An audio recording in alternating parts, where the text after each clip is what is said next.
नमस्कार साथियों। आज वैसे तो तेरी नामे भी मैंने ढूंढ ली अपनी खुशी, इस गाने के बारे में बात करते हैं।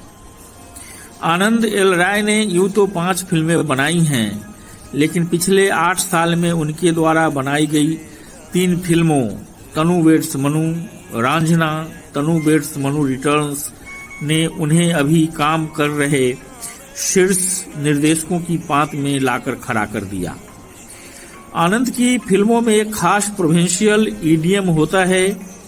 कानपुर, लखनऊ, कपूरथला, बनारस, झज्जर और दिल्ली के उपनगरों के अनेक ब्यौरे उनकी फिल्मों में सजीव हुए हैं और उनके पास हिमांशु शर्मा जैसा ब्रिलियंट राइटर है, जिसकी कस्बाई मुहावरे पर गहरी पकड़ है और जो हमेशा धारदार संवादों के सामने हमारे सामने उपस्थित होता है। आनंद की सबसे अच्छी फिल्म है वर्ष 2011 में आई तनु वेड्स मनु। यह एक डिलाइटफुल फिल्म है और माध्यम पर वैसा नाटकीय अधिकार फिर आनंद नहीं दिखा पाए हैं। सुना है उनकी अगली फिल्म में शाहरुख खान होंगे। पता नहीं इस एक तथ्य के कारण वे अपनी धुरी से और विचलित तो नहीं हो जाएंगे, क्योंकि छोटे कलाकारों के साथ बड़ा काम करना आनंद का अभी तक का शगल रहा है। उसी तनु वेड्स मनु का यह लोकप्रिय गीत है। कईयों के फोन और कंप्यूटर में हमेशा रिपीट मोड में बजने वाला कितने दफे दिल ने कहा, दिल की सुनी कितने दफे।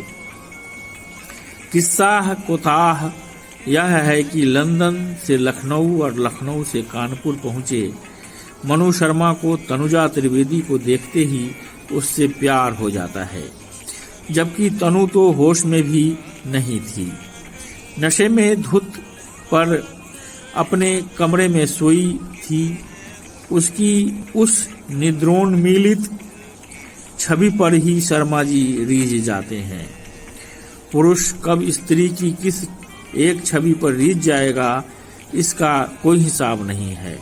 बहुधा स्त्री को इस पर अचरज भी होता है कि भला क्या बात थी, लेकिन उसकी एक मुस्कुराहट, एक हरकत, एक जेस्चर पुरुष को रिझाने के लिए पर्याप्त होता है, जबकि स्त्री मुग्धा और परकिया भी तो रिझने में इतनी शीघ्रता कभी नहीं करती। स्त्री पर रीझ जाना पुरुष का धर्म है, शासन करना या शास्त्र रचना उसका धर्म नहीं। स्त्री पर आसक्त होना उसका धर्म है।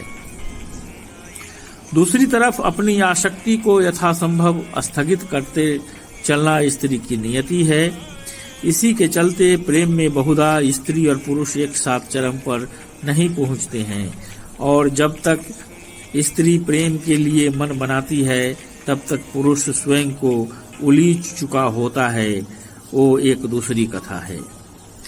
सनद रहे कि बेसुध स्त्री के प्रेम में पड़ जाना इतना भी आश्चर्यजनक नहीं है। यह पर्याप्त शास्त्रोक्त है। जयशंकर प्रसाद की कहानी पुरस्कार में अरुण को भी मधुलिका से वैसे ही प्रेम हो जाता है। अरुण ने देखा एक छिन्न माधवीलता वृक्ष की छाया से च्युत होकर पड़ी है।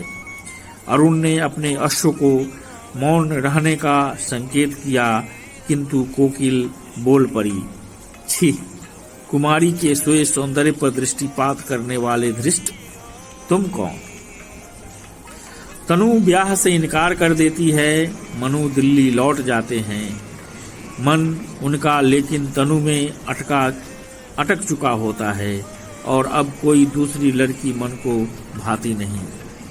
कपूरथले में उनके मित्र जस्सी की शादी है। वे शादी में जाते हैं तो तनु वहां उन्हें मिल जाती है। यहाँ से प्रेम का दूसरा अध्याय शुरू होता है। तनु वेड्स मनु और रांझना में आनंद ने एक ऐसे नायक का मिथक रचा है जो आत्म बलिदान के लिए तत्पर है। तनु वेड्स मनु रिटर्न्स में आत्म बलिदान की बारी नायिका की है। तनु के लिए मनु जी उन प्राणियों में से हैं जिन्हें लड़कियां भोला ही नहीं बल्कि भोदू तक समझती हैं। उनकी प्रणय कथा के संदर्भ में यहाँ पर एक भोले पुरुष और तेज तर्रार लड़की का द्वैत बनता है। ऐसे अनेक द्वैत हैं। सरल लड़की चतुर पुरुष, ग्रामीण लड़की शहराती पुरुष, नव यौवना अधेर, परिपक्व स्त्री नवयुवक, शालीन पुरुष गर्वीली स्त्री, गर्वीला पुरुष समर्पिता आदि इत्यादि। ये तमाम प्रेम की संभावनाओं के समीकरण हैं। तनु को अभी मालूम नहीं है कि मनु जी के इसी भोलेपन ने आगे चलकर उसका मन जीत लेना है। उसी पृष्ठभूमि में यह गीत आता है। तनु को खरीदारी करने जाना है। वो भली भांति जानती है कि मनु जी इनकार कर ही नहीं सकते। उधर मनु जी के पास अब खोने को कुछ नहीं है, लिहाजा वे अपनी इस हार में सहज हो जाते हैं। लेकिन अचरज की इस बिंदु से भी प्रेम के नए आवेग का जन्म हो सकता है, यह दोनों को ही अभी अनुमान नहीं है। छलनामयी प्रेम। वैसे तो तेरी नामे भी मैंने ढूंढ ली अपनी खुशी। प्रेम अभिमानी होता है। उसके अभिमान के अनेक रूप होते हैं। प्रेम हमेशा प्रेम पात्र को प्राप्त करना चाहता है, लेकिन ठुकराए जाने की स्थिति में वह खुद से कहता है, तो क्या अब मैं लौट जाऊं? तो क्या मेरा प्रेम स्वार्थबद्ध था? नहीं, प्रेम के बदले प्रेम मिले या नहीं, मैं तो प्रेम करता रहूंगा। नामे भी खुशी ढूंढ लेने की यह जो जिद है, यह बहुत पैशनेट लवर्स और अभिमानी प्रेमियों में ही पाई जाती है। यानी मनु जी ऊपर से जितने निरापद दिखते हैं, भीतर से वे उतने ही व्यग्र हैं, और अंततः तनु को यह बात समझ लेना होती है। लिहाजा दोनों का कपूरथले की गलियों में घूमना होता है, चौपाटी में कुल्फी खाना होता है, मीना बाजार से बुंदे और झुमके मोल लेना होता है, और इस दौरान रागात्मकता का एक सूत्र दोनों के बीच जुड़ता रहता है। फिल्म में खरीदारी के दो दृश्य हैं। पहला कपूरथले की यह उल्लसित और निरापद खरीद, दूसरी लखनऊ से तनु के लिए लहंगा लेकर आना, जबकि तनु की सगाई तो हो चुकी होती है, लेकिन मनु से मन भी उसका जुड़ चुका होता है। फिल्म में दोनों ही अवसरों पर गाने हैं। ऐ रंगरेज मेरे दूसरे अवसर पर, और यह गाना पहले अवसर पर। दोनों के बीच बहुत कुछ घटित हो चुका है। भूमिगत नदी में अनेक लहरें उठ चुकी हैं। यह प्रेम का प्रतिक्रमण है। रिकरेंस और रिवाइवल की उसकी गति है। यह पराजय स्वीकार कर चुकने के बाद फिर से वापसी है। हार मान लेने की सिफत से ही मिली जीत, नामे ही खुशी ढूंढ लेने की सिफत से मिली हाँ। राजशेखर के गीतों पर अमिताभ सरकार का यह संगीत है, जिन्हें की कृष्णा शोलो के नाम से जाना जाता है।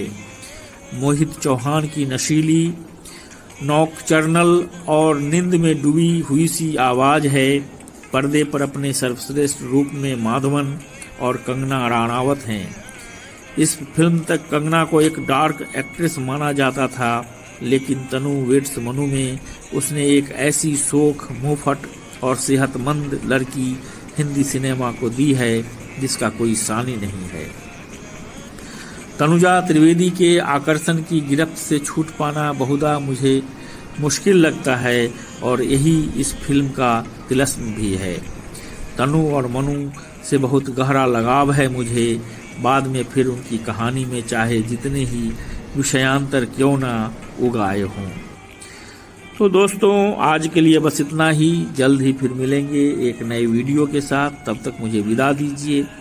और हाँ, अगर अभी तक आपने मेरे इस चैनल को सब्सक्राइब नहीं किया है तो सब्सक्राइब कीजिए, लाइक कीजिए। नमस्कार, जय हिंद, जय भारत।